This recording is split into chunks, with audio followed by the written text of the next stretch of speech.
podcast Imprensa Jovem do MS Salgado. Eu sou Samuel e sejam bem-vindos a mais um episódio do nosso podcast.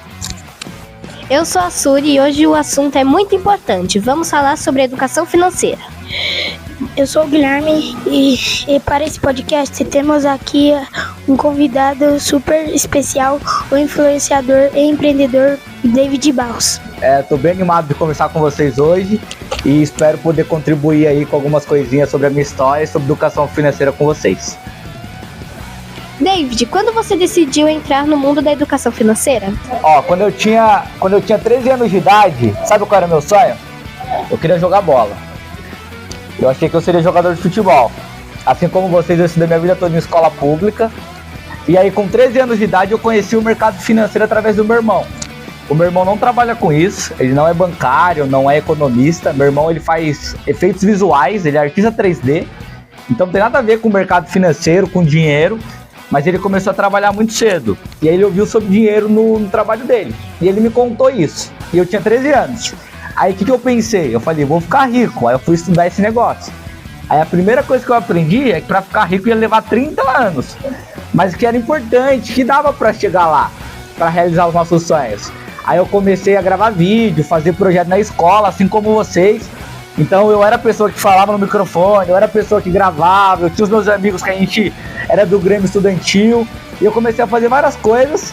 E aí depois de um tempo de fazer vários projetos, eu fundei a minha empresa, que é a Investins. Virei investidor, hoje eu sou investidor, tenho a minha empresa e no comecinho do ano passado também eu lancei meu primeiro livro. Teve algum momento marcante ou dificuldade que fez com você começar? Legal, dificuldade ou um momento marcante? Quando eu comecei, eu tinha um pouco de receio se era aquilo mesmo que dava pra fazer, que eu tinha que fazer. Esse negócio de investir dinheiro, eu tinha R$200 de moeda no cofrinho, que eu tinha juntado. Tinha um cofrinho lá, era do Patati Patatá. Eu colocava moeda e eu tinha juntado R$200. E aí, eu pensei em investir aquele dinheiro. Só que eu comecei a estudar mercado financeiro, educação financeira, e eu achava muito difícil. Então uma das dificuldades que eu enfrentei foi que eu não entendia. Eu vi os vídeos, eu estudava, eu li os livros, mas eu não entendia, porque era muito difícil, eram coisas muito complexas.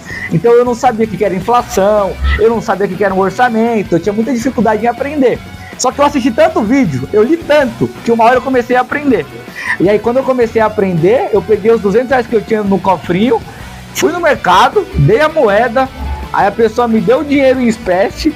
Aí eu dei pro meu irmão o dinheiro, porque eu não sabia que menor de idade podia abrir conta em banco digital. Aí meu irmão pegou o dinheiro, foi lá no banco, depositou o dinheiro e a gente fez nosso primeiro investimento. Então, respondendo a pergunta de vocês, no começo uma das minhas maiores dificuldades foi aprender, porque eu não tinha isso na escola. Meus pais não me falavam sobre aquilo em casa, então eu tive que ir pro YouTube e estudar através de vídeos. Só que eu não entendia. Aí depois de um tempo de ver tantos vídeos, eu comecei a entender. E quando você começou a refletir sobre a importância da educação financeira? Legal, quando eu comecei a refletir sobre a importância da educação financeira, eu comecei a estudar e aí eu vi que aquele negócio era muito importante.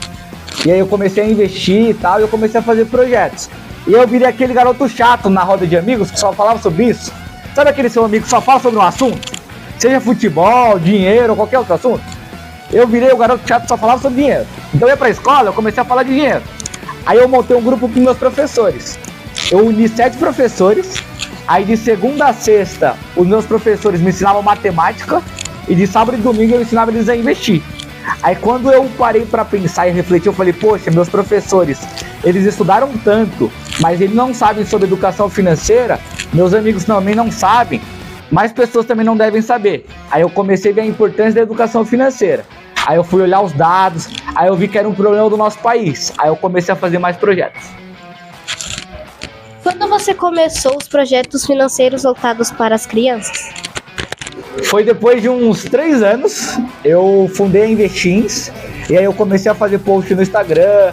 Eu me uni com uma galera que estudava comigo, meus amigos. Então o Renan, que fazia o audiovisual, mais ou menos como ele tá fazendo ali. A Emily, que escrevia os roteiros. O João, que me ajudava no que eu precisava. Então eu me uni com os meus amigos. A gente começou a fazer post no Instagram. E depois de um tempo a gente começou a fazer palestras nas nossas escolas. Na nossa escola, a gente começou a fazer palestra a convite dos professores sobre educação financeira. E aí depois de um tempo, meus outros professores começaram a me levar para outras escolas. Aí eu comecei a desenvolver esse trabalho para jovens e hoje a gente já impactou mais de 7.500 jovens diretamente em palestras presenciais e online e a gente conta com mais de 80 mil seguidores. Quem foram as pessoas ou referências que te ajudaram a crescer como empreendedor? Legal, essa é uma boa pergunta. Quem pensou nessa pergunta? Boa, essa pergunta é muito boa, porque para você alcançar os seus sonhos, você precisa ter educação financeira para conseguir guardar dinheiro, investir dinheiro. Só que qual é um dos passos mais importantes para você realizar os seus sonhos? Você ter referências, pessoas que já realizaram aquilo que você quer realizar. E eu tive algumas pessoas, então eu tive professores que me ajudaram, meu irmão também me ajudou no começo, me ajuda até hoje, minha mãe, meu pai, que mesmo não tendo educação financeira, me deram toda a base para eu poder realizar os meus sonhos. Só que teve uma pessoa em específico, que é aqui da Zona Leste, inclusive, eu sou de Osasco, então eu moro lá do outro lado do planeta Terra. Mas esse cara que eu tenho como referência, o nome dele é Edu Lira. Já ouviu falar nele? Já ouviu? Você já ouviu falar no Edu Lira? O Edu Lira, ele é fundador e CEO da Gerando Falcões. E ele é aqui de Poá, extremo leste. E há 12 anos atrás ele fundou uma organização, uma ONG chamada Gerando Falcões. E a Gerando Falcões, ela atua em vários lugares. Ela tem soluções para cultura, esporte, educação, fontes de renda, geração de renda.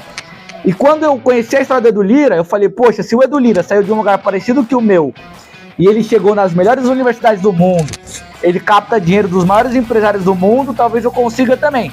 E aí eu comecei a acreditar nos meus sonhos. Então uma das pessoas que eu mais me inspiro é o Edu Lira. E depois de 6 anos, quando eu lancei meu livro, eu tive a oportunidade de ter o prefácio do meu livro escrito pelo Edu Lira. A gente conheceu ele, deu o livro para ele, foi bem legal. Como foi criar sua empresa? Olha, para você criar uma empresa, não é muito difícil não, assim, você pode abrir um MEI, por exemplo, você vai na internet, ali no Gov, no site do gov.com.br, e você consegue abrir a sua empresa. A grande dificuldade é você achar algum problema para resolver. Então, no caso da Investins, que é a minha empresa, qual que foi o problema que a gente identificou? Alguém sabe? A falta de dinheiro. De educação financeira, de dinheiro das pessoas. Então a gente identificou o problema e o que a gente coloca como solução? A gente vai nas escolas, a gente faz palestra, a gente está criando nosso jogo de educação financeira, a gente tem o nosso livro e várias outras coisas. Então a dificuldade de abrir uma empresa é você pensar nos problemas e pensar nas soluções. Mas abrir a empresa por abrir é fácil, você vai lá no site, igual criar uma conta no Google, você cria lá a sua empresa. O difícil é você achar o problema e resolver o problema e ganhar dinheiro com isso. Como você decidiu que queria se tornar empreendedor? Quando eu queria jogar bola, eu achava que eu ia fazer aquilo. E aí, quando eu conheci o mercado financeiro, eu conheci o empreendedorismo. E eu falei, poxa, esse negócio é legal, porque eu me identifiquei. Eu falei, poxa, eu gosto de fazer reunião, eu gosto de conversar com as pessoas, de vender os meus sonhos, e eu quero ganhar muito dinheiro com isso. E qual é uma das profissões que você pode fazer tudo isso e ganhar muito dinheiro? Empreendedor. Eu falei, acho que eu sou empreendedor. Aí eu comecei a estudar e hoje eu me considero empreendedor. Você escreveu um livro, né? Como foi o processo de produção? Era um domingo, há 3 anos atrás, eu tava em casa e eu tava vendo um vídeo do Edu Lira. E nesse vídeo ele falava como ele conseguiu lançar um livro, mesmo quando ele não tinha dinheiro. Ele se reuniu com todos os amigos dele aqui em Poá e ele falou, vamos escrever um livro, vamos mudar o mundo, vamos escrever um livro. E ele começou a escrever esse livro com o pessoal. E aí ele vendeu tudo que ele tinha, ele conseguiu dinheiro para lançar o livro, ele lançou o livro. E ele vendia por R$ 9,99 de porta em porta. Então ele ia lá na Dona Maria, batia na porta e falou, Dona Maria, ó, tem o livro aqui, R$ 9,99. Ele ia lá no Seu Zé, R$ 9,99 o livro. Em 3 meses ele vendeu 5 mil livros. Se você fizer a conta, 5 mil multiplicado para R$ 9,99 vai dar mais ou menos R$ 50 mil. E ele lançou a Gerando Falcões com esse dinheiro. Então a Gerando Falcões, você sabe qual foi o faturamento, a receita? Quanto a Gerando Falcões arrecadou ano passado? Algum palpite? Pode ser qualquer número. Quase 500 milhões. Foi um pouco mais de 400 milhões de reais. Ele conseguiu fazer tudo isso lançando um livro. Quando eu ouvi essa história, eu falei, eu quero lançar um livro também. Aí eu tive a ideia, aí eu falei com a Emily, que escreveu o livro junto comigo, que estudava na mesma sala que eu estudava, na escola pública lá em Osasco, e a gente começou a mandar mensagem para um monte de gente para escrever o livro. Aí demorou 2 anos pra gente conseguir escrever o livro, conseguir o dinheiro para publicar o livro e conseguir o prefácio da Edu Lira. Aí a gente lançou o livro depois de 2 anos. Demorou 2 anos pra isso acontecer. E a sua primeira palestra? Como foi essa experiência de falar pra tanta gente? Olha, minha primeira palestra foi horrorosa. Foi muito ruim. Eu não sabia falar, eu falava com as pessoas e parecia que elas não estavam me ouvindo. E aí eu ficava assim, será que eu tô falando certo? Será que eu tô falando errado? Mas é assim que a gente começa. A gente começa e quando a gente faz alguma coisa é ruim. O primeiro podcast que vocês fizeram foi o melhor podcast do mundo? Não. Acho que não, né? Mas foi melhorando, né? E é assim pra tudo na vida. E quando eu comecei a fazer palestra foi assim também. Então a primeira palestra foi ruim, o primeiro vídeo foi ruim, o segundo vídeo foi ruim, mas depois de um tempo foi ficando bom. E hoje eu acho que a palestra tá um pouco melhor do que no começo. Qual dica você daria para jovens estudantes que querem se organizar financeiramente? Qual dica? Pessoal, qual dica eu daria para jovens estudantes que querem entender mais sobre educação financeira? A primeira dica é: nunca joga no tigrinho. Sei. Nem na cobrinha, nem no aviãozinho e nada disso. Ó, Coelho, né? Não, nem no coelho. Não, também no jogo do bicho não. Pessoal, jogar e apostar é diferente de você investir. Então hoje, sabe quanto foi apostado no Brasil nos últimos 12 meses? Mais de 68 bilhões de reais, com B. Vocês têm dimensão do que é 1 bilhão? Guilherme, você teve uma ideia brilhante. Você chegou aqui pra gente e falou, eu vou contar do 0 ao primeiro bilhão em segundos. Ao primeiro milhão em segundos. Você vai contar assim, 1, 2, 3, 4, até o primeiro milhão. Quanto tempo você levaria? Quanto tempo o Guilherme levaria para chegar no primeiro milhão com M? 1 semana. Ele levaria 7 dias. Agora, se ele fosse contar até o primeiro bilhão com B, quanto tempo ele levaria? 32 anos. Para você chegar no primeiro milhão leva 7 dias. Para você chegar no primeiro bilhão leva 32 anos. Agora você pega 32 anos e multiplica vezes 68. É muito dinheiro, né? Isso foi o que a gente rasgou, a gente jogou fora apostando. Jogando no tigrinho, apostando em time de futebol. Então isso é muito perigoso. Porque vocês acham que esse dinheiro sai da onde? Sai de quem é rico, de quem é classe média ou de quem tem menos condições? Pois é, né? Quem é rico financeiramente falando, não aposta, investe. Então uma das primeiras dicas que eu dou pra vocês com educação financeira é: cuidado com os golpes, cuidado com o tigrinho, cuidado com as apostas esportivas, porque vocês vão ver os seus amigos jogando isso. E eles vão falar que é legal. Só que se você jogar, você pode até ganhar, mas você vai mais perder do que ganhar. Porque aquilo foi feito pra você perder. O robozinho lá atrás, que tá gerenciando aquele rolê todo, ele vai fazer você mais perder do que ganhar dinheiro. Então isso é muito perigoso. E a segunda dica que eu dou pra vocês é: pense nos objetivos, no sonho de vocês. Então escreve, pega um papel, uma caneta e escreve: eu quero ser jogador, eu quero abrir minha loja, eu quero ser médico, eu quero ser enfermeira. Escreve o sonho de vocês e começa a fazer as coisas para vocês alcançarem esses sonhos. A trabalhar, a estudar. E aí quando o dinheiro começar a entrar, vocês têm que organizar, fazer um orçamento financeiro, separar o que vocês vão gastar, o que vocês vão guardar, e depois vocês começam a investir, para vocês poderem realizar o sonho de vocês. Se você pudesse dar um conselho pro seu você do passado, qual seria? Um conselho para mim no passado, eu diria para eu continuar acreditando que tudo que eu tava sonhando era possível. Quando eu tinha 13 anos de idade, e se alguém chegasse e falasse: David, quando você tiver 20 anos de idade, você vai sair de Osasco, a TV Cultura vai levar um carro até sua casa, vai te levar até lá a Zona Leste, para você falar com os jovens de uma escola pública sobre educação financeira. Você já vai ter escrito seu livro, você já vai estar investindo. Eu ia dar risada. Eu ia falar: como é que eu consegui fazer esse negócio? Porque eu acreditava, mas eu ainda não sabia se dava, sabe? tinha um pé atrás. Será mesmo que dá pra eu chegar lá, fazer tudo isso? E deu, tá dando. Então, o conselho que eu daria pro David de 13 anos é: continua que vai valer a pena. Também já trabalhou ou trabalha com fundos de investir em imóveis, porque para poder ficar rico, não dá para ter somente uma fonte de dinheiro, tem que ter várias. Então o senhor trabalha também com isso? Ou já trabalhou? Como é seu nome? Yarley. Yarley? É. Cara, você tá corretíssimo. Pra você ficar rico, pra você ter muito dinheiro, você tem que ter várias fontes de renda. Tem que diversificar. Não pode ter o seu dinheiro em um lugar só. Então hoje, eu tenho vários investimentos. E um dos investimentos são fundos imobiliários, que são imóveis pelo Brasil todo, que me pagam mensalmente alguns aluguéis. Então sim, eu tenho imóveis. Qual é o primeiro passo para poder começar a investir em imóveis? O primeiro passo, se você for investir em imóvel físico, se você for comprar a casa, você tem que juntar o dinheiro e ir lá e comprar a casa.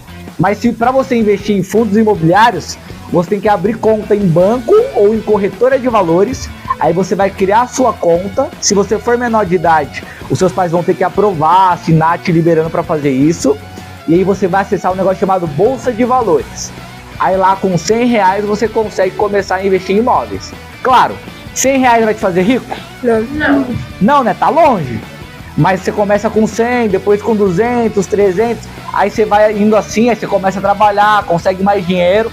E aí daqui a pouco você consegue juntar mais dinheiro e investir mais dinheiro em imóveis. Perto do centro da cidade, os apartamentos, imóveis, casas, eles custam mais ou menos quanto? Acima de 100 mil? Olha, depende da região. Mas imóvel no Brasil tá bem caro.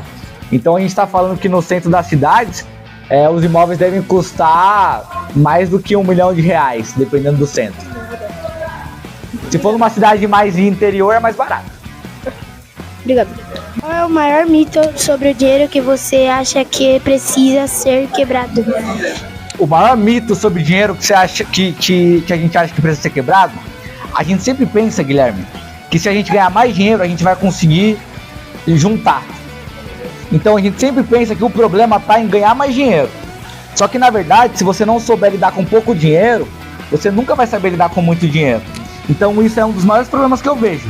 A pessoa que ela não consegue lidar bem com R$5, você acha que ela vai saber lidar com 5 mil? E com 5 milhões? Não, né? Então é importante, se o seu cenário for conseguir guardar R$5 por mês, é importante você saber lidar com R$5. Aí depois você vai trabalhando, conquistando mais dinheiro, aí você aprende a lidar com 10, com 50, com 100, com 1000, e aí você vai construindo a sua jornada. Então esse é o maior mito, é um dos maiores mitos. Eu não diria que é o maior, mas é um dos maiores mitos. A gente sempre acha que se a gente ganhar mais dinheiro, a gente vai conseguir guardar mais dinheiro. Mas isso não necessariamente é uma verdade. Tem pessoas que ganham 40 mil e gastam 50 mil. David, foi incrível te ouvir hoje. Antes de terminar, conta pra galera aonde podem te acompanhar nas redes sociais. Legal, ó, muito obrigado pelo convite. Estou muito feliz de conversar com vocês hoje. E para você que quer aprender mais sobre educação financeira, só seguir a Investindo nas redes sociais, no Instagram, no YouTube. A gente tem o nosso site também. E eu vou ficar bem feliz em você acompanhar um pouquinho do nosso trabalho. Pessoal, muito obrigado. Continue com essa determinação que vocês estão, porque isso vai levar vocês muito longe. Valeu, pessoal. Até a próxima Tamo episódio. junto. Uma salva de palmas.